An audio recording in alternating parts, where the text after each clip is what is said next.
നമസ്കാരം. മെഡി സ്റ്റാർ തുടങ്ങുന്നു. ആദ്യം പ്രധാന വാർത്തകൾ.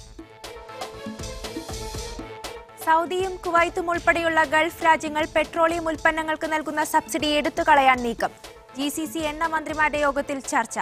അബുദാബിയിൽ സബ്സിഡി നിരക്കിൽ പാചകവാതക സിലിണ്ടറുകൾ ഉപഭോക്താക്കൾക്ക് ലഭ്യമാകാൻ അഡ്നോക് നിശ്ചയിച്ച രജിസ്ട്രേഷൻ കാലാവധി വീണ്ടും നീട്ടി. UAE-യിലെ പെട്രോൾ സ്റ്റേഷനുകളിൽ ക്രെഡിറ്റ് കാർഡ് ഉപയോഗിച്ച് ഇന്ധനം നിറയ്ക്കുമ്പോൾ ഈടാക്കുന്ന സർവീസ് ചാർജ് നിർത്താൻ ആലോചന.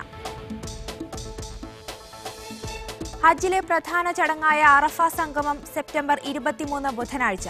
കിസ്വ കൈമാറൽ ചടങ്ങ് നാളെ. ലക്ഷദ്വീപിൽ നിന്നും മാഹിയിൽ നിന്നുമുള്ള ഹജ്ജ് തീർത്ഥാടകർ മക്കയിലെത്തി. ഇന്ത്യയിൽ നിന്ന് ഇതുവരെയായി 89,000 തീർത്ഥാടകർ മക്കയിലെത്തി. സൗദി സഖ്യസേനയുടെ നേതൃത്വത്തിൽ യമനിൽ ഹൂത്തികൾക്കെതിരെ കരയാക്രമണം ശക്തമാക്കി. കഴിഞ്ഞ ദിവസമുണ്ടായ സൈനിക നീക്കത്തിനിടെ ഒരു UAE പട്ടാളക്കാരൻ കൂടി ഞായറാഴ്ച കൊല്ലപ്പെട്ടതായി UAE സായുധ സൈന്യ മുഖ്യ കാര്യാലയം. ഈ മാസം യമനിൽ കൊല്ലപ്പെടുന്ന UAE സൈനികരുടെ എണ്ണം 53ആയി.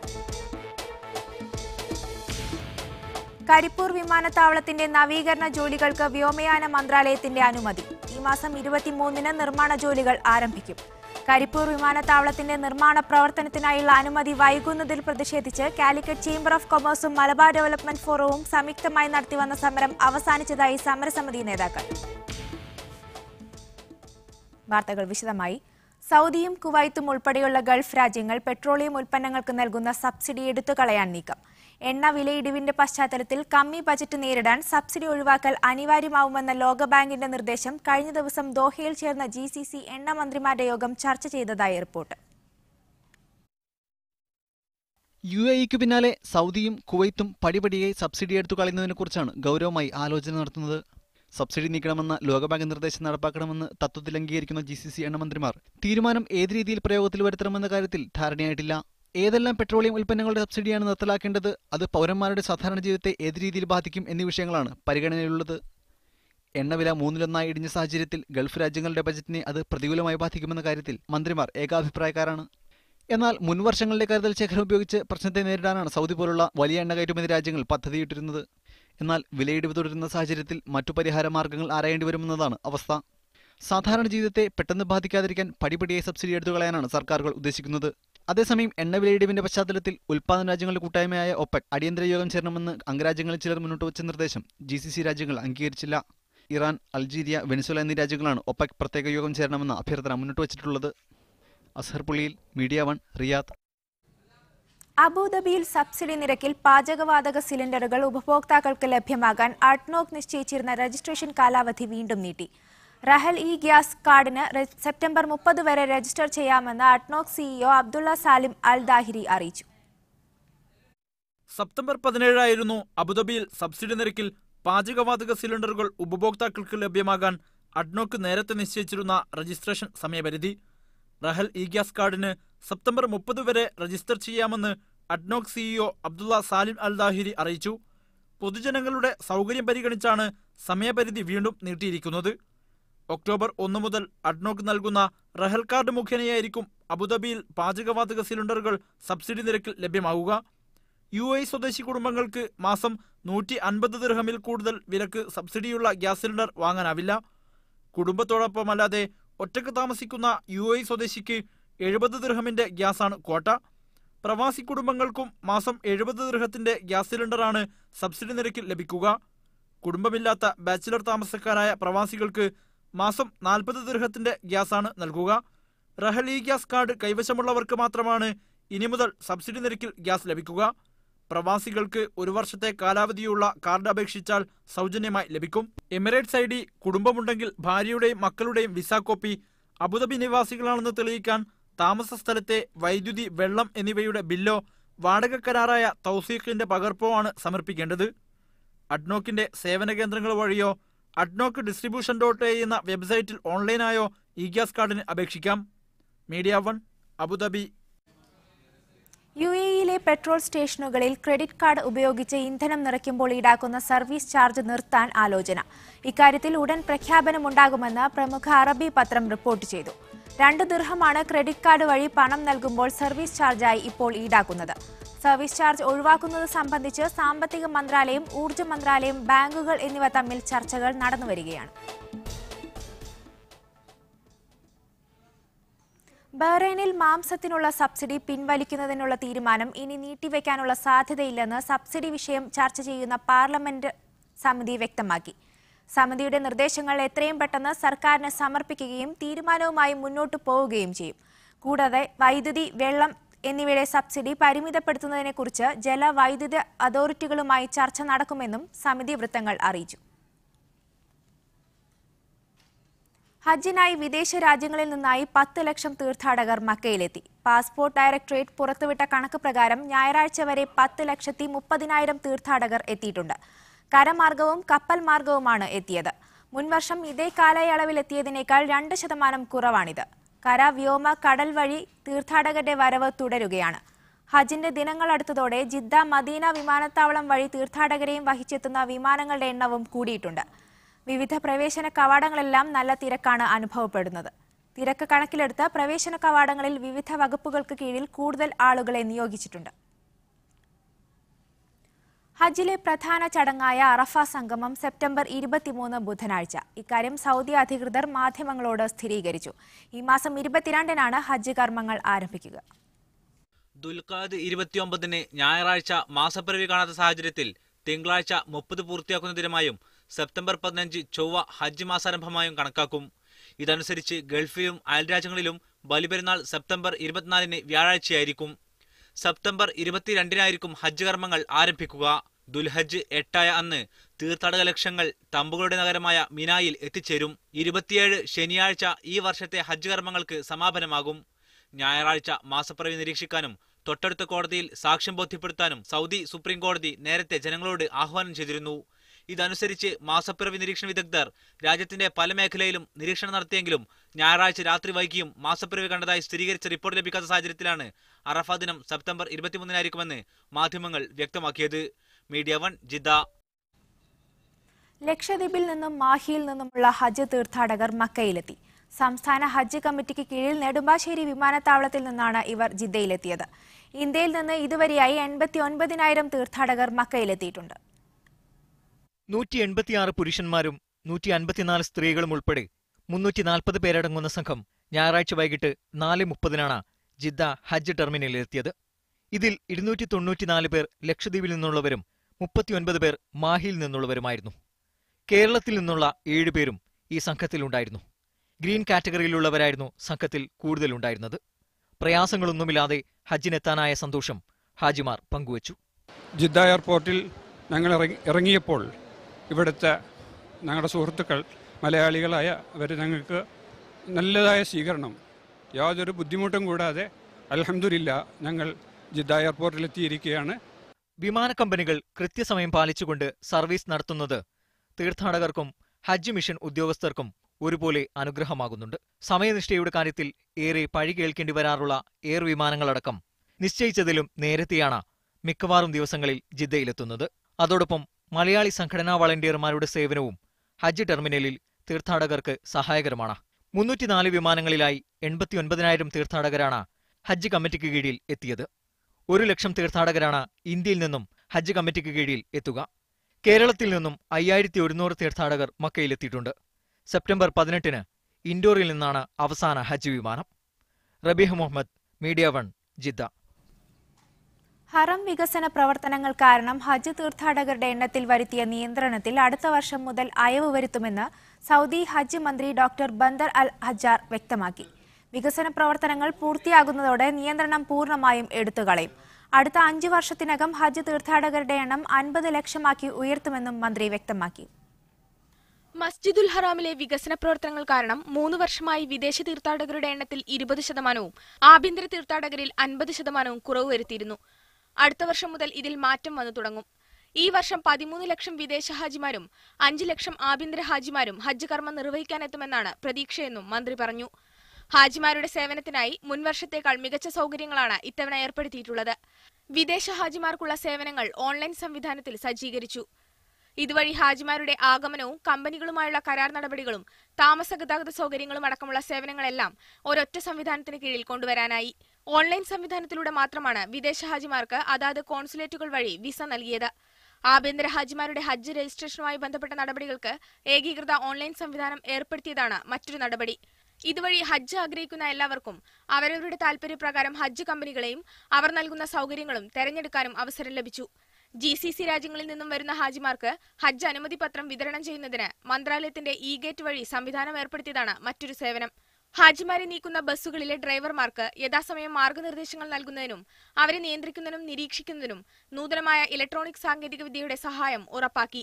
രാജ്യത്തെ കൊറോണ രോഗം ബാധിക്കുന്ന പശ്ചാത്തലത്തിൽ അതിശക്തമായ പ്രതിരോധ നടപടികളാണ് ഹാജിമാരുടെ സുരക്ഷയ്ക്കായി മന്ത്രാലയം കൈക്കൊണ്ടതെന്നും ബന്ദർ അൽ ഹജ്ജാർ പറഞ്ഞു. Media 1 Makkah. സൗദിയിലെ കിഴക്കൻ പ്രവിശ്യയിൽ ലൈസൻസ് ഇല്ലാതെ ഹജ്ജ് സേവനത്തിനായി പ്രവർത്തിക്കുന്ന 5 ഹജ്ജ് ഓഫീസുകൾ പ്രവിശ്യ പോലീസ് കണ്ടെത്തി. അൽഹസ, അൽ ഖുബാർ, അൽ ഖത്തീഫ് എന്നീ സ്ഥലങ്ങളിലാണ് ഓഫീസുകൾ പ്രവർത്തിച്ചിരുന്നത്. ഹാജിമാർക്ക് ഗതാഗത സൗകര്യം ഉൾപ്പെടെയുള്ള ഹജ്ജ് സേവനങ്ങൾക്കായാണ് ഇവ പ്രവർത്തിച്ചിരുന്നത്. സ്വദേശി പൌരനെയും 4 ഏഷ്യൻ വംശജരായ വിദേശികളെയും അറബ് വംശജനായ വിദേശ പൌരനെയും പോലീസ് കസ്റ്റഡിയിലെടുത്തു.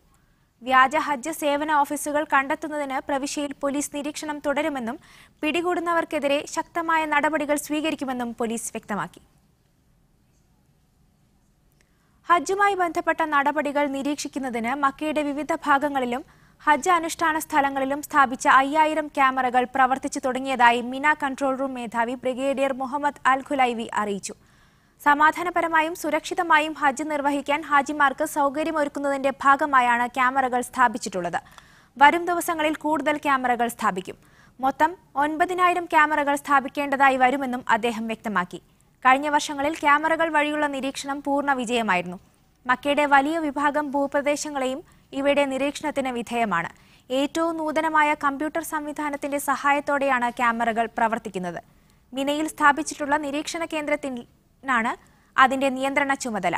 ഈ കേന്ദ്രം മുഴുവൻ സമയവും പ്രവർത്തന നിരതമായിരിക്കും. ഉദ്യോഗസ്ഥർക്ക് വിവരവിനിമയത്തിന് ആവശ്യമായ സംവിധാനങ്ങളും നിരീക്ഷണ കേന്ദ്രത്തിൽ സജ്ജീകരിച്ചിട്ടുണ്ട്. മക്കയിലെ മസ്ജിദുൽ ഹറാമിലെ വിശുദ്ധ കബാലയത്തിന്റെ മൂടുപടമാണ് കിസ്വയുടെ കൈമാറൽ ചടങ്ങ് നാളെ മക്കയിൽ നടക്കും. മക്കയിലെ കിസ്വ ഫാക്ടറിയിൽ ഇതിനുള്ള ഒരുക്കങ്ങൾ പൂർത്തിയായി. ദുൽഹജ് 9 അറഫ ദിനത്തിലാണ് വിശുദ്ധ കബാലയത്തിലെ പുതിയ കിസ്വ അണിയിക്കുക. പണി പൂർത്തിയായ കിസ്വ ഇരുഹറം കാര്യാലയം ഏറ്റുവാങ്ങും. വാർത്തകൾ തുടരുന്നു. സൗദി സഖ്യസേനയുടെ നേതൃത്വത്തിൽ യമനിൽ ഹൂത്തികൾക്കെതിരെ കരയാക്രമണം ശക്തമാക്കി. കഴിഞ്ഞ ദിവസമുണ്ടായ സൈനിക നീക്കത്തിനിടെ ഒരു UAE പട്ടാളക്കാരൻ കൂടി ഞായറാഴ്ച കൊല്ലപ്പെട്ടതായി UAE സായുധ സേനാ മുഖ്യ കാര്യാലയം അറിയിച്ചു. ഇതോടെ ഈ മാസം യമനിൽ കൊല്ലപ്പെടുന്ന UAE സൈനികരുടെ എണ്ണം 53ആയി. യമനിൽ സൗദി സഖ്യസേനയുടെ നേതൃത്വത്തിൽ ഹൂത്തികൾക്കെതിരെ കരയാക്രമണം ശക്തമാക്കിയതായി UAE സായുധസേന മുഖ്യ കാര്യാലയം അറിയിച്ചു. സൈനിക നീക്കത്തിനിടെ കഴിഞ്ഞ ദിവസം ഒരു UAE പട്ടാളക്കാരൻ കൂടി കൊല്ലപ്പെട്ടതായും അധികൃതർ വ്യക്തമാക്കി. ഇതോടെ ഈ മാസം യമനിൽ കൊല്ലപ്പെടുന്ന UAE സൈനികരുടെ എണ്ണം 53ആയി ഉയർന്നു. സെപ്റ്റംബർ 4 ആയുധപ്പുരക്ക് നേരെയുണ്ടായ മിസൈലാക്രമണത്തിൽ 52 സൈനികർ കൊല്ലപ്പെട്ടിരുന്നു. മഗാരിബ് പ്രവിശ്യയിലാണ് ഹൂത്തികൾക്കെതിരെ സൗദി സഖ്യസേന ആക്രമണം ശക്തമാക്കിയിരിക്കുന്നത്. UAE സൈനികർ സജീവമായി ആക്രമണത്തിൽ പങ്കെടുക്കുന്നുണ്ട്. അതിനിടെ രക്തസാക്ഷികളായ സൈനികരുടെ വീടുകളിൽ ഭരണാധികാരികളുടെ സന്ദർശനം തുടരുകയാണ്. അബുദാബി കിരീടാവകാശിയും UAE സായുധ സേനയുടെ ഡെപ്യൂട്ടി സുപ്രീം കമാൻഡറുമായ Sheikh Mohamed bin Zayed Al Nahyan Al Ain, Sharjah, Dubai എന്നിവിടങ്ങളിലെ സൈനികരുടെ വീടുകളിൽ സന്ദർശനം നടത്തി. സൈനികരുടെ ധീരതയും സ്ഥൈര്യവും എന്നും അനുസ്മരിക്കപ്പെടുമെന്ന് അദ്ദേഹം പറഞ്ഞു. കഴിഞ്ഞ ദിവസം നടന്ന UAE മന്ത്രിസഭാ യോഗത്തിലും സൈനികരെ അനുസ്മരിച്ചിരുന്നു. അവർക്ക് വേണ്ടി 1 മിനിറ്റ് മൗനപ്രാർത്ഥന നടത്തിയാണ് യോഗം ആരംഭിച്ചത്. Haris Arikkulam, media 1, Abu Dhabi. മധ്യവേനലിൽ നട്ടുച്ചയ്ക്ക് ജോലി ചെയ്യുന്നവർക്ക് സൗദി തൊഴിൽ മന്ത്രാലയം നൽകിയ ഇളവ് കാലം നാളെ അവസാനിക്കും. ഉച്ചയ്ക്ക് 12 മുതൽ 3 വരെയുള്ള സമയങ്ങളിൽ ജോലി ചെയ്യുന്നവർക്കാണ് ജൂൺ 15 മുതൽ സെപ്റ്റംബർ 15 വരെ മന്ത്രാലയം ഇളവ് അനുവദിച്ചിരുന്നത്. മന്ത്രാലയം നടത്തിയ പരിശോധനയിൽ 2499 നിയമലംഘനങ്ങൾ കണ്ടെത്തിയിട്ടുണ്ട്. ഇവയിൽ 436 പരാതികൾ മന്ത്രാലയത്തിന് ലഭിച്ചിട്ടുണ്ടെന്നും പരിശോധനാ വിഭാഗം മേധാവി ഡോക്ടർ അബ്ദുള്ള അബു സുനൈൻ പറഞ്ഞു.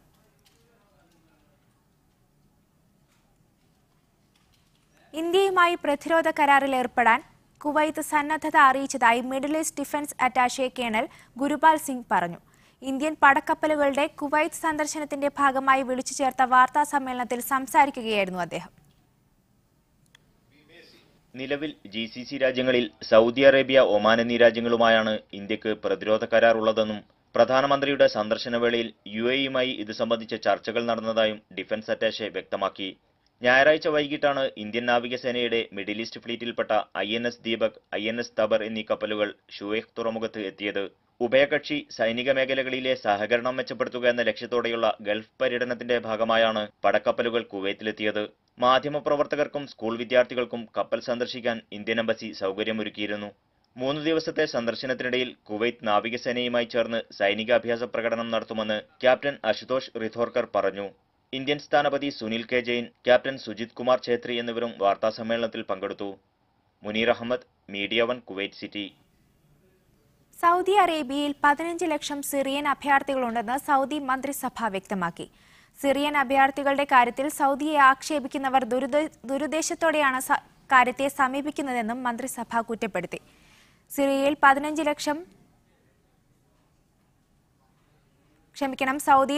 ലക്ഷം സിറിയൻ അഭയാർത്ഥികൾ രാഷ്ട്രം നൽകുന്ന എല്ലാ ആനുകൂല്യങ്ങളും അനുഭവിക്കുന്നുണ്ട്.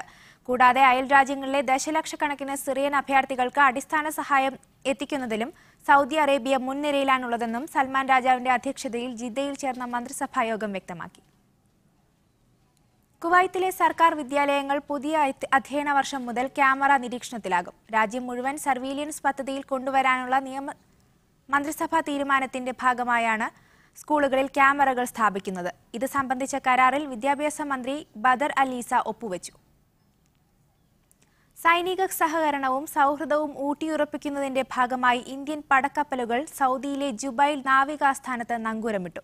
INS ഡൽഹി, INS തൃശൂൽ എന്നീ കപ്പലുകളാണ് ജുബൈലിൽ എത്തിയിരുന്നത്. ക്യാപ്റ്റന്മാരായ കാർത്തിക് കൃഷ്ണൻ, മനീഷ് മിശ്ര എന്നിവരുടെ നേതൃത്വത്തിൽ 500ഓളം നാവികരാണ് ഇരു കപ്പലിലുമായി സേവനത്തിനുള്ളത്. കഴിഞ്ഞ വർഷം അന്നത്തെ കിരീടാവകാശിയായിരുന്ന സൗദി രാജാവ് Salman bin Abdul Aziz India സന്ദർശിച്ച് സൈനിക സഹകരണത്തിനുള്ള ധാരണാപത്രത്തിൽ ഒപ്പുവച്ചിരുന്നു. ഇതിന്റെ ഭാഗമായി ഇരു രാജ്യങ്ങൾക്കിടയിലും സൈനിക പരിശീലനവും സഹകരണവും പൂർവാധികം ശക്തിപ്പെട്ടിട്ടുണ്ടെന്ന് ഡിഫൻസ് അറ്റാഷെ കേണൽ ഗുർപാൽ സിംഗ് പറഞ്ഞു. കപ്പലിനകത്ത് വിളിച്ചു ചേർത്ത വാർത്താ സമ്മേളനത്തിൽ സംസാരിക്കുകയായിരുന്നു അദ്ദേഹം.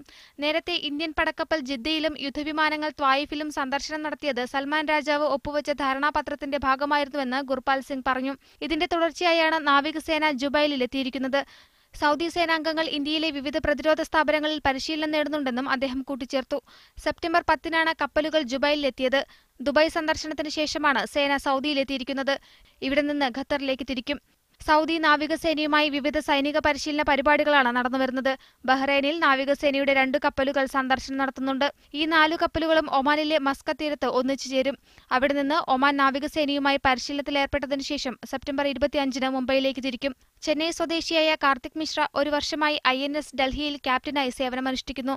സൗദിയുമായി മികച്ച സൈനിക വ്യാപാര സഹകരണമാണ് ഇന്ത്യക്കുള്ളതെന്നും ഇരു രാജ്യങ്ങൾക്കുമിടയിലുള്ള ആശയവിനിമയവും വ്യാപാര ബന്ധവും ഊഷ്മളമാണെന്നും കാർത്തിക് മിശ്ര പറഞ്ഞു. നീണ്ട 22 വർഷമായി സേനയുടെ ഭാഗമാണെന്നും രാജ്യത്തിനു വേണ്ടി സേവനമനുഷ്ഠിക്കാൻ അഭിമാനമുണ്ടെന്നും അദ്ദേഹം കൂട്ടിച്ചേർത്തു. അടുത്ത വർഷം വിശാഖപട്ടണത്ത് നിരവധി രാജ്യങ്ങൾ പങ്കെടുക്കുന്ന സൈനിക പരിശീലനത്തിലും മത്സര പരിപാടികളിലും സൗദി സംഘം പങ്കെടുക്കുമെന്നും കാർത്തിക് മിശ്ര അറിയിച്ചു.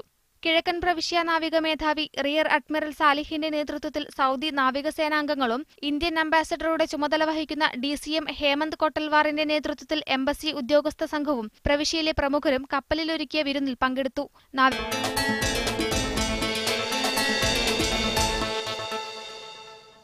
വാർത്തകൾ തുടരുന്നു.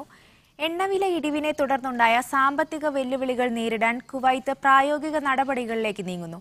അന്താരാഷ്ട്ര നാണയനിധി പ്രതിനിധികളുടെ സാന്നിധ്യത്തിൽ പാർലമെന്റിലെ സാമ്പത്തിക സമിതിയും ബജറ്റ് കമ്മിറ്റിയും യോഗം ചേർന്നു. അടുത്ത സാമ്പത്തിക വർഷം മുതൽ കമ്പനികൾക്ക് അറ്റാദായത്തിന്റെ 10% നികുതി ഏർപ്പെടുത്താൻ IMF നിർദ്ദേശിച്ചിട്ടുണ്ട്. ക്രൂഡ് ഓയിൽ വിലത്തകർച്ചയുടെ പശ്ചാത്തലത്തിൽ ബജറ്റ് കമ്മി ഒഴിവാക്കുന്നതിനായുള്ള നിർദ്ദേശങ്ങളാണ് യോഗം ചർച്ച ചെയ്തത്.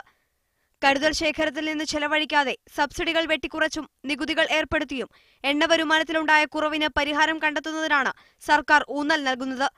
കമ്പനികളുടെ ലാഭത്തിനുമേൽ നികുതി ഏർപ്പെടുത്തണമെന്നാണ് അന്താരാഷ്ട്ര നാണയനിധി പ്രതിനിധികൾ മുന്നോട്ടുവച്ച പ്രധാന നിർദ്ദേശം.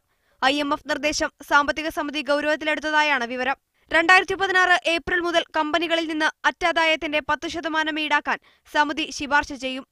എണ്ണയിതര വരുമാന മാർഗങ്ങൾ കണ്ടെത്താനുള്ള മന്ത്രിസഭയുടെ ശ്രമങ്ങൾക്ക് പുതിയ നിർദ്ദേശങ്ങൾ ശക്തി പകരുമെന്ന് യോഗാനന്തരം സമിതി ചെയർമാൻ ഫൈസൽ അൽ ഷായ MP അഭിപ്രായപ്പെട്ടു. സാമ്പത്തിക പരിഷ്കരണം സംബന്ധിച്ച് യോഗത്തിൽ ഉരുത്തിരിഞ്ഞ നിർദ്ദേശങ്ങളും പരിഷ്കരണ നടപടികൾ മൂലം ജനങ്ങൾക്കുണ്ടാകാനിടയുള്ള പ്രയാസങ്ങളും ഉൾപ്പെടുത്തിയുള്ള റിപ്പോർട്ട് ഉടൻ തന്നെ മന്ത്രിസഭയ്ക്ക് സമർപ്പിക്കും. പുതിയ നികുതി നിർദ്ദേശത്തിലൂടെ 500 മുതൽ 800 ദശലക്ഷം ദിനാറിന്റെ അധിക വരുമാനമുണ്ടാകുമെന്നാണ് പ്രതീക്ഷിക്കപ്പെടുന്നത്. ചില GCC രാജ്യങ്ങൾ നിലവിൽ ലാഭവിഹിതത്തിന്റെ 15% കോർപ്പറേറ്റ് നികുതിയായി ഈടാക്കുന്നതായും സാമ്പത്തിക സമിതി അധ്യക്ഷൻ ചൂണ്ടിക്കാട്ടി. Media 1 Kuwait. കുവൈത്തിലെ ബിദൂനി പ്രശ്നം മുതലെടുക്കാൻ തീവ്രവാദികൾ ശ്രമിക്കുന്നതായി റിപ്പോർട്ട്. വാഷിംഗ്ടണിലെ അറബ് ഗൾഫ് സ്റ്റേറ്റ് ഇൻസ്റ്റിറ്റ്യൂട്ടിന്റെ പഠന റിപ്പോർട്ടിലാണ് IS ഉൾപ്പെടെയുള്ള തീവ്രവാദ ഗ്രൂപ്പുകൾ പൗരത്വരഹിതരുടെ പ്രശ്നങ്ങൾ കുത്തിപ്പൊക്കി രാജ്യത്ത് അസ്ഥിരതയുണ്ടാക്കാൻ ശ്രമിക്കുന്നതായി വിലയിരുത്തലുള്ളത്. പ്രാദേശിക പത്രമാണ് ഇത് സംബന്ധിച്ച റിപ്പോർട്ട് പ്രസിദ്ധീകരിച്ചത്. വർഷങ്ങളായി നിലനിൽക്കുന്ന ബിദൂനികളുടെ പൗരത്വ വിഷയം ഏറ്റെടുത്ത് രാജ്യത്ത് പ്രശ്നങ്ങൾ സൃഷ്ടിക്കാൻ IS ഉൾപ്പെടെയുള്ള ഭീകരവാദ സംഘടനകൾ ശ്രമിക്കുന്നതായാണ് അറബ് ഗൾഫ് സ്റ്റേറ്റ് ഇൻസ്റ്റിറ്റ്യൂട്ട് വിലയിരുത്തുന്നത്. പ്രശ്നം ഭാവിയിൽ ഗൾഫ് മേഖലയ്ക്ക് തന്നെ ഭീഷണിയായി മാറാൻ സാധ്യതയുണ്ട്. ബിദൂനി പ്രശ്നം വലുതാക്കി കാണിക്കുന്നതിലൂടെ കുവൈത്ത് പൗരന്മാരെയും ബിദൂനികളെയും തമ്മിലടിപ്പിക്കുകയും അതിലൂടെ തങ്ങളുടെ മാർഗം എളുപ്പമാക്കുകയുമാണ് ഭീകര സംഘടനകളുടെ ലക്ഷ്യം. ഇമാം അൽ സാദിഖ് പള്ളിയിലെ സ്ഫോടന സംഭവത്തിൽ പ്രധാന പ്രതിയുൾപ്പെടെ നിരവധി ബിദൂനികൾക്ക് പങ്കുള്ള കാര്യം ചൂണ്ടിക്കാട്ടിയ റിപ്പോർട്ടിൽ ബിദൂനുകളുമായി ബന്ധപ്പെട്ട പ്രശ്നങ്ങളിൽ കുവൈത്ത് സർക്കാർ കൂടുതൽ ജാഗ്രത പാലിക്കണമെന്നും സാഹചര്യം മുതലെടുക്കാനുള്ള നിക്ഷിപ്ത താൽപര്യക്കാരുടെ ശ്രമം തടയണമെന്നും നിർദ്ദേശിച്ചിട്ടുണ്ട്. കുവൈത്തിൽ 1 ലക്ഷത്തിലേറെ ബിദൂനികളുണ്ടെന്നാണ് കണക്ക്. ഒരു രാജ്യത്തെയും പൗരത്വമില്ലാത്ത ഇക്കൂട്ടരെ സാങ്കേതികമായി അനധികൃത താമസക്കാരായാണ് കണക്കാക്കി വരുന്നത്. വിവിധ രാജ്യങ്ങളിൽ നിന്ന് കുടിയേറിയതായി കണക്കാക്കപ്പെടുന്ന ഇവരെ അതത് രാജ്യങ്ങളുടെ പൗരത്വത്തിലേക്ക് മാറ്റുന്നതിനുള്ള ശ്രമം സർക്കാർ നടത്തുന്നുണ്ടെങ്കിലും പൂർണ്ണമായും വിജയിച്ചിട്ടില്ല. അവരവരുടെ രാജ്യത്തെ പൗരത്വം നേടുന്നവർക്ക് സൗജന്യ താമസാനുമതി, വിദ്യാഭ്യാസം, ചികിത്സ മുതലായ ആനുകൂല്യങ്ങൾ കുവൈത്ത് സർക്കാർ പ്രഖ്യാപിച്ചിരുന്നു. 2011 മുതൽ 2015 വരെ 7000-ലധികം ബിദൂനികൾ തങ്ങളുടെ യഥാർത്ഥ രേഖകൾ ഹാജരാക്കിയതായി കഴിഞ്ഞ ദിവസം അധികൃതർ വ്യക്തമാക്കിയിരുന്നു. രേഖകൾ ഇല്ലാത്തവർക്ക് ആഫ്രിക്കൻ രാജ്യമായ കൊമോറസ് പൗരത്വം ലഭ്യമാക്കാം എന്ന സർക്കാർ നിർദ്ദേശം നേരത്തെ ബിദൂനികൾ തള്ളിയിരുന്നു. Media 1 Kuwait City. VPS health കെയറിന് കീഴിലെ മൾട്ടി സ്പെഷ്യാലിറ്റി ഫാമിലി ആശുപത്രിയായ മെഡിയോർ ദുബായിലും പ്രവർത്തനം ആരംഭിച്ചു. UAE ആരോഗ്യവകുപ്പ് മന്ത്രി അബ്ദുൾ റഹ്മാൻ മുഹമ്മദ് അൽ ഉവൈസ് ഉദ്ഘാടനം ചെയ്തു. ബർദുബയിലാണ് 100 കിടക്കുകളുള്ള 24 മണിക്കൂർ പ്രവർത്തിക്കുന്ന ആശുപത്രി തുറന്നത്. VPS ഹെൽത്ത് കെയറിന് കീഴിലുള്ള 14ാമത് ആശുപത്രി സംരംഭമാണിത്. VPS ഗ്രൂപ്പിന്റെ പ്രവർത്തനങ്ങൾ അഭിനന്ദനാർഹമാണെന്ന് UAE ആരോഗ്യവകുപ്പ് മന്ത്രി Abdurrahman Mohammed Al Uwais പറഞ്ഞു. Very complicated care, and you know it's the place that you always need to provide the best. You have to work for the best, and the more people are satisfied or happy by their health, the reaction, the progress, everything will be happy. UAE-ലെ താമസക്കാർക്ക് ഏറ്റവും മികച്ചതും ചിലവ് കുറഞ്ഞതും രാജ്യാന്തര നിലവാരത്തിലുമുള്ള സേവനമാണ് Medeor ദുബായിലും ലക്ഷ്യമിടുന്നതെന്ന് managing director doctor Shamseer വയലിൽ പറഞ്ഞു. Maximum capacity ഉണ്ടാക്കുക എന്നാണ് നമ്മളൊരു ഒബ്ജക്റ്റീവ്. കാരണം ഇനി നമ്മൾ സ്പെഷ്യാലിറ്റി സെന്റേഴ്സ് തുടങ്ങാനുള്ള ഒരു പദ്ധതിയാണുള്ളത്. അപ്പം അതിന് വേണ്ടത് എല്ലാ ഭാഗത്തു നിന്നുള്ള റെഫറൽ കേസസ് വരണം. ഓരോ യൂണിറ്റിന്റെ സെന്റർ ഓഫ് എക്സലൻസ് ചെയ്യണമെങ്കിൽ ഒരുപാട് പേഷ്യന്റ് റെഫറൽസ് വേണം, ഒരു മിനിമം വോള്യൂംസ് വേണം. അപ്പോൾ അത് അനുസരിച്ചിട്ട് നമ്മളിപ്പോൾ ദുബായിൽ തുടങ്ങുകയാണ്, ഇനി ഷാർജയിൽ തുടങ്ങാൻ പോവുകയാണ്. കുട്ടികൾക്കും അമ്മമാർക്കുമായി പ്രത്യേക വിഭാഗങ്ങൾ, വിവിധതരം രോഗങ്ങൾക്കായി അത്യാധുനിക സംവിധാനങ്ങൾ, ആധുനിക സംവിധാനത്തിലുള്ള പരിശോധനാ ലാബുകൾ, 24 മണിക്കൂർ പ്രവർത്തിക്കുന്ന ഫാർമസി, ആധുനിക മോഡൽ MRI, CT സ്കാൻ എന്നിവയും പ്രത്യേകതകളാണ്. ദുബൈയുടെ ആരോഗ്യമേഖലയിൽ മികച്ച ചുവടുവെപ്പാണിതെന്ന് VPS ഗ്രൂപ്പ് ദുബായ് ആൻഡ് വടക്കൻ മേഖല chief executive officer doctor Shajir Gafar പറഞ്ഞു. Media 1 Dubai. വിസ്താര എയർലൈൻസിന്റെ ഓഫീസ് പ്രവർത്തനം ഗൾഫ് മേഖലയിലേക്കും. ദുബായിൽ ഷറഫ് ട്രാവൽസുമായി സഹകരിച്ചാണ് ഓഫീസ് ആരംഭിച്ചതെന്ന് വിസ്താര CEO ജിയ മിങ്തോ വാർത്താസമ്മേളനത്തിൽ അറിയിച്ചു. ഇന്ത്യയിൽ 12 കേന്ദ്രങ്ങളിലേക്ക് സർവീസ് നടത്തുന്ന വിസ്താര കേരളം ഉൾപ്പെടെ മറ്റ് കേന്ദ്രങ്ങളിലേക്കും വൈകാതെ ശൃംഖല വ്യാപിപ്പിക്കുമെന്ന് ബന്ധപ്പെട്ടവർ അറിയിച്ചു. കരിപ്പൂർ വിമാനത്താവളത്തിന്റെ നവീകരണ ജോലികൾക്ക് വ്യോമയാന മന്ത്രാലയത്തിന്റെ അനുമതി. ഈ മാസം 23-ന് നിർമ്മാണ ജോലികൾ ആരംഭിക്കും. റൺവേ നവീകരണവും ബന്ധപ്പെടുത്തലുകളും ഉൾപ്പെടെയുള്ള ജോലികൾ ഈ മാസം 23-ന് ആരംഭിക്കും. കരിപ്പൂർ വിമാനത്താവളത്തിന്റെ റൺവേ നവീകരണ ജോലികൾക്കുള്ള ടെൻഡർ നടപടികൾ നേരത്തെ പൂർത്തിയായിരുന്നെങ്കിലും വ്യോമയാന മന്ത്രാലയത്തിന്റെ അനുമതി ലഭിച്ചിരുന്നില്ല. വിമാനത്താവളം ഭാഗികമായി അടച്ചിട്ടും നവീകരണ ജോലികൾ ആരംഭിക്കാത്തതിൽ വലിയ പ്രതിഷേധമുയർന്നു. സർവകക്ഷി പിന്തുണയിൽ അനിശ്ചിതകാല സമരം ആരംഭിക്കുകയും ചെയ്തു. DGCA ചെയർപേഴ്സൺ M സത്യവതിയെ സന്ദർശിച്ച സ്ഥലം MP E അഹമ്മദ് വിഷയം ശ്രദ്ധയിൽപ്പെടുത്തി. ഇതേ തുടർന്നാണ് റൺവേ നവീകരണ ജോലികൾക്കുള്ള അനുമതി നൽകി DGCA ഉത്തരവിറക്കിയത്. റൺവേ നവീകരണവും ബലപ്പെടുത്തലും ഉൾപ്പെടെയുള്ള ജോലികൾ ഈ മാസം 23-ന് ആരംഭിക്കും. നിർമ്മാണ ജോലികൾക്ക് 1.5 വർഷത്തെ സമയം വേണമെന്നാണ് എയർപോർട്ട് അതോറിറ്റി പറയുന്നത്. ആധുനിക സാങ്കേതിക വിദ്യകൾ ഉപയോഗിച്ച് 6 മാസത്തിനകം ജോലികൾ പൂർത്തിയാക്കണമെന്ന് സ്ഥലം MLA KN ഖാദർ ആവശ്യപ്പെട്ടു.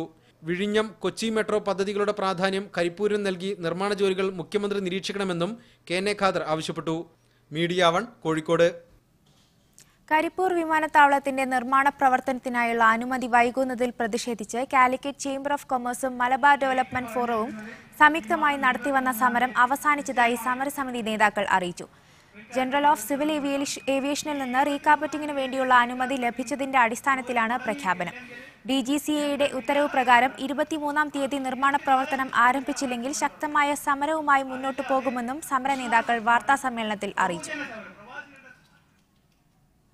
കരിപ്പൂർ വിമാനത്താവളത്തെ തകർക്കുന്നതിന്റെ ഭാഗമായി നടക്കുന്ന നീക്കങ്ങൾക്കെതിരെ പ്രചാരണ ക്യാമ്പയിൻ നടത്തുമെന്ന് പ്രവാസി സാംസ്കാരിക വേദി ദമാം സെൻട്രൽ കമ്മിറ്റി നേതാക്കൾ വാർത്താസമ്മേളനത്തിൽ അറിയിച്ചു. സെപ്റ്റംബർ 20 വരെ നടക്കുന്ന പ്രചാരണ പരിപാടിയുടെ ഭാഗമായി പ്രവാസികളിൽ നിന്ന് ഒപ്പുശേഖരണം നടത്തി എയർപോർട്ട് അതോറിറ്റി, മുഖ്യമന്ത്രി, കോഴിക്കോട് MP എന്നിവർക്ക് അയച്ചുകൊടുക്കും. വരും ദിവസങ്ങളിൽ ഹൈപ്പർ മാർക്കറ്റുകൾ, ആശുപത്രികൾ എന്നിവിടങ്ങളിൽ നിന്ന് ഒപ്പുകൾ ശേഖരിക്കും. ഓൺലൈൻ ക്യാമ്പയിൻ, ബോധവൽക്കരണം, പ്രവാസി സംഘടനാ പ്രതിനിധികളെ പങ്കെടുപ്പിച്ച് പ്രതിഷേധ സംഗമം എന്നിവയും സംഘടിപ്പിക്കും.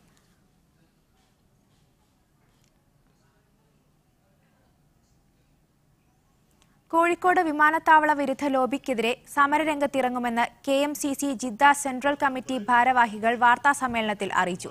റീകാർപ്പറ്റിംഗിന്റെയും റൺവേ വികസനത്തിന്റെയും പേരിൽ വിമാനത്താവളം അനന്തമായി അടച്ചിടുന്നതിന് പിന്നിൽ ചില അദൃശ്യ ശക്തികൾ പ്രവർത്തിക്കുന്നുണ്ട്.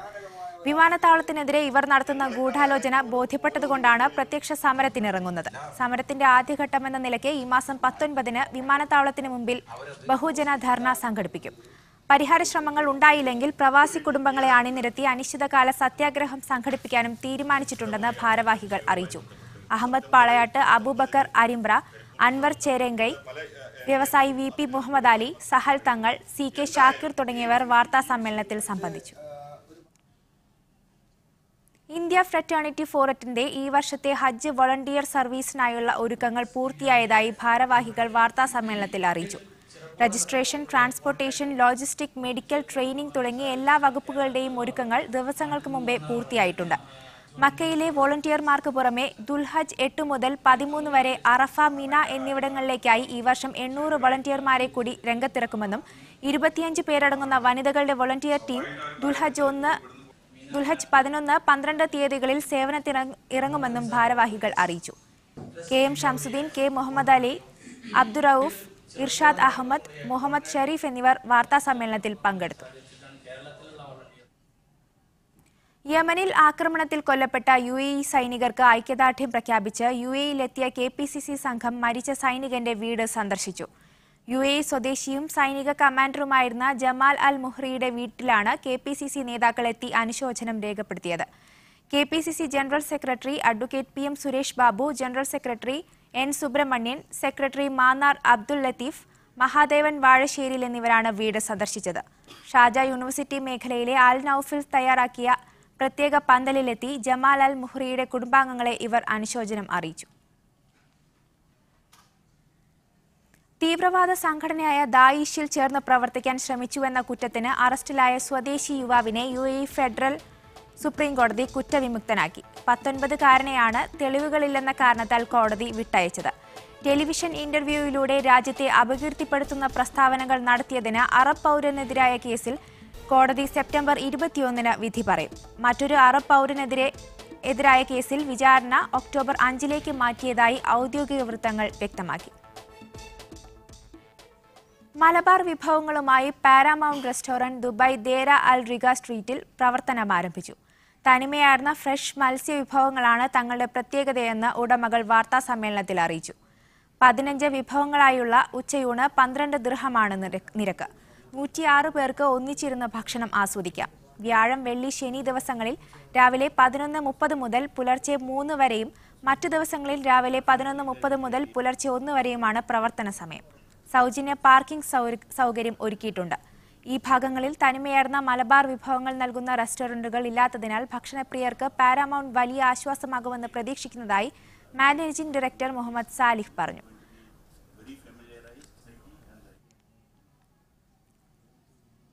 ഇലക്ട്രോണിക് നിർമ്മാണ വിതരണ രംഗത്തെ പ്രമുഖരായ ജീപ്പാസ് ഒരുക്കുന്ന വിറ്റൊഴിക്കൽ വിൽപ്പന മേള ഈ മാസം 18-ന് വെള്ളിയാഴ്ച ഉച്ചയ്ക്ക് 2:30 മുതൽ രാത്രി 11 വരെ ജിദ്ദ ഷറഫിയ ഇംബാല ഗാർഡൻ ഗ്രൗണ്ടിൽ വെച്ച് നടക്കുമെന്ന് മാനേജ്മെന്റ് അറിയിച്ചു. ജീപ്പാസിന്റെ ആയിരക്കണക്കിന് ഉൽപ്പന്നങ്ങൾ 30 മുതൽ 50% വരെ വിലക്കിഴിവിൽ മേളയിൽ ലഭ്യമായിരിക്കും. ഇതോടൊപ്പം സഹോദര സ്ഥാപനമായ റോയൽ ഫോർഡിന്റെ ഗൃഹോൽപ്പന്നങ്ങളും ഇതേ ആനുകൂല്യത്തോടെ ലഭ്യമാകുമെന്നും ജീപ്പാസ് ഇലക്ട്രോണിക് സെയിൽസ് ഹെഡ് ഷാനവാസ് അറിയിച്ചു. ജിദ്ദ ഇന്ത്യൻ കോൺസുലേറ്റിലെ കോൺസുലർ സംഘം ഈ മാസം 18-ന് നജ്റാനിലും 18, 19 തീയതികളിൽ തബൂക്കിലും സന്ദർശനം നടത്തുമെന്ന് കോൺസുലേറ്റ് പത്രക്കുറിപ്പിൽ അറിയിച്ചു. ഔട്ട്സോഴ്സിംഗ് ഏജൻസികൾ നിർവഹിക്കാത്ത സർട്ടിഫിക്കറ്റുകളുടെയും മറ്റും അറ്റസ്റ്റേഷനുകൾക്കും പാസ്പോർട്ട് സംബന്ധമായ മറ്റ് സേവനങ്ങൾക്കും സംഘം ബന്ധപ്പെടാവുന്നതാണ്. ഖത്തറിലെ ഇന്ത്യൻ എംബസി കോൺസുലർ സേവനങ്ങളുടെ സമയം പുനഃക്രമീകരിച്ചു. ഇനി മുതൽ അപേക്ഷകൾ സമർപ്പിക്കേണ്ട സമയം രാവിലെ 9 മുതൽ ഉച്ചയ്ക്ക് 12:15 വരെയാണ്. വൈകുന്നേരം 4 മണി മുതൽ 5:15 വരെയുള്ള സമയങ്ങളിലാണ് ഡോക്യുമെന്റുകൾ തിരിച്ചു നൽകുകയെന്നും എംബസി വൃത്തങ്ങൾ വാർത്താക്കുറിപ്പിൽ വ്യക്തമാക്കി. സെപ്റ്റംബർ 16 മുതൽ പുതുക്കിയ സമയക്രമം നിലവിൽ വരും. ചേന്നമംഗലൂർ നിവാസികളുടെ പ്രവാസി കൂട്ടായ്മയായ സിയ UAEയുടെ പ്രഥമ ജനറൽ ബോഡി യോഗം അജ്മാൻ ഹാബിറ്ററ്റ് സ്കൂളിൽ നടന്നു.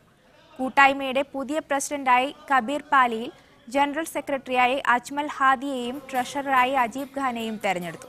18 അംഗ എക്സിക്യൂട്ടീവ് അംഗങ്ങളെയും ചടങ്ങിൽ തെരഞ്ഞെടുത്തു.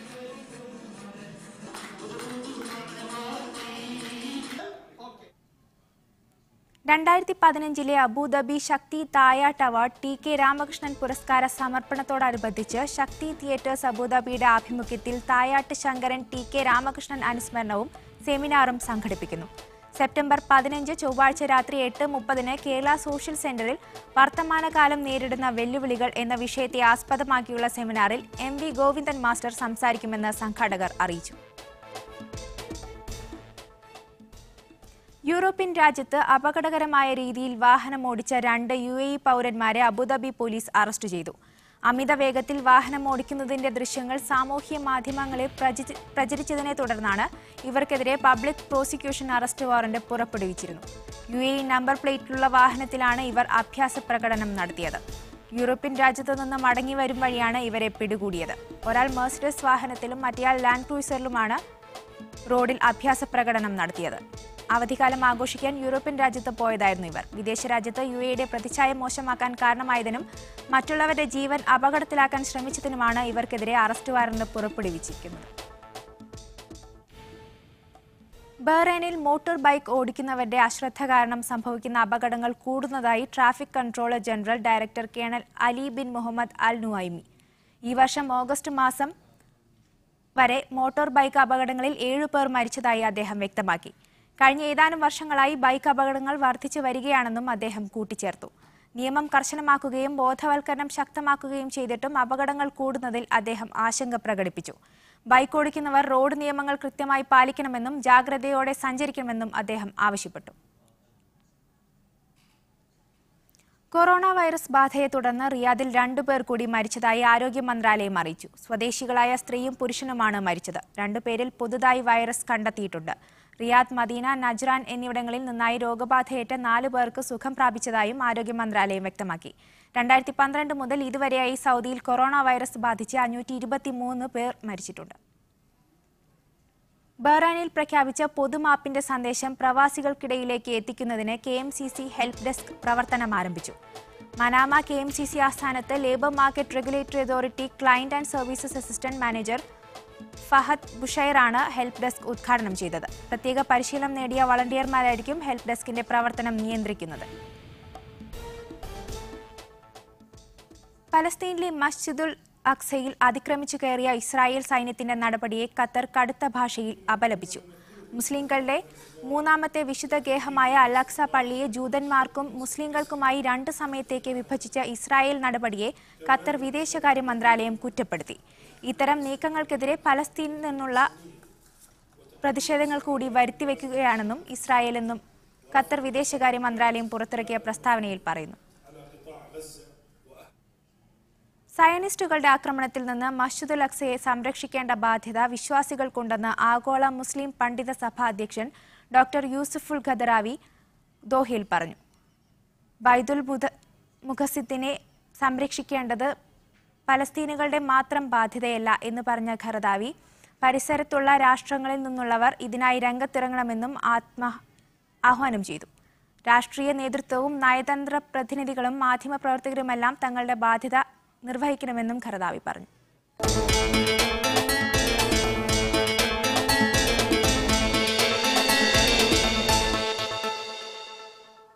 വാർത്തകൾ തുടരുന്നു. റിയാദ് കിങ് ഖാലിദ് അന്താരാഷ്ട്ര വിമാനത്താവളത്തിന്റെ ഭാഗമായി പുതുതായി നിർമ്മിക്കുന്ന 5ാം ടെർമിനൽ ഈ വർഷം അവസാനത്തോടെ പ്രവർത്തനം സജ്ജമാകും.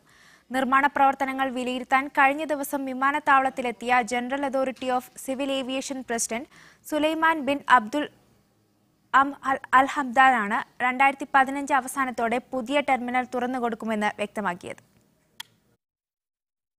റിയാദ് കിങ് ഖാലിദ് വിമാനത്താവള വികസനത്തിന്റെ ഭാഗമായി നിർമ്മിക്കുന്ന 5ാമത് ടെർമിനലിന്റെ നിർമ്മാണ പ്രവർത്തനം 65% പിന്നിട്ടതായാണ് general authority of civil aviation അറിയിച്ചത്. നിലവാര പരിശോധനയും അന്തിമ മിനുക്കുപണികളും കഴിയുന്നതോടെ ഈ വർഷം അവസാനത്തിൽ ടെർമിനൽ പ്രവർത്തനം ആരംഭിക്കും. 1,00,000 സ്ക്വയർ മീറ്ററിലാണ് പുതിയ ടെർമിനൽ പണിതീർക്കുന്നത്. 8 ജംബോ വിമാനങ്ങളിലെ അല്ലെങ്കിൽ 16 സാധാരണ വിമാനങ്ങളിലെ യാത്രക്കാരെ ഒരേ സമയം ഉൾക്കൊള്ളാൻ ശേഷിയുള്ളതാണ് പുതിയ ടെർമിനൽ. 12 ദശലക്ഷം യാത്രക്കാരെയാണ് പ്രതിവർഷം പുതിയ ടെർമിനലിൽ പ്രതീക്ഷിക്കുന്നത്.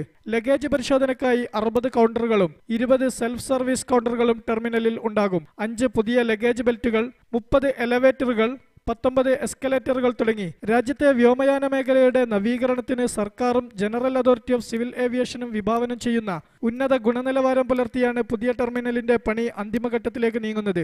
2013 ജൂലൈയിൽ ആരംഭിച്ച ടെർമിനലിന്റെ നിർമ്മാണം 2.5 വർഷത്തിനകം പൂർത്തീകരിച്ച് 2015 അവസാനത്തോടെ വ്യോമഗതാഗതത്തിന് തുറന്നുകൊടുക്കാനുള്ള തീവ്ര ശ്രമമാണ് ഇപ്പോൾ പുരോഗമിക്കുന്നത്. KCM Abdulla, media 1, Riyadh. കഴിഞ്ഞ ദിവസം UAEയിൽ എത്തിച്ച യമനിൽ കൊല്ലപ്പെട്ട സൈനികരുടെ മൃതദേഹം ഖബറടക്കി. Ajman, Ras al Khaimah, Dubai, Hatta എന്നിവിടങ്ങളിൽ നടന്ന മയ്യിത്ത് നമസ്കാരത്തിലും ഖബറടക്ക ചടങ്ങിലും 100 കണക്കിന് പേർ പങ്കെടുത്തു. രക്തസാക്ഷിത്വം വരിച്ച സൈനികൻ ഫഹദ് അലി മുഹമ്മദ് അൽ ബലൂഷിയുടെ ഖബറടക്ക ചടങ്ങ് അജ്മാനിലാണ് നടന്നത്. സൈനികരുടെ വീടുകളിൽ ഭരണാധികാരികളുടെ സന്ദർശനം തുടരുകയാണ്.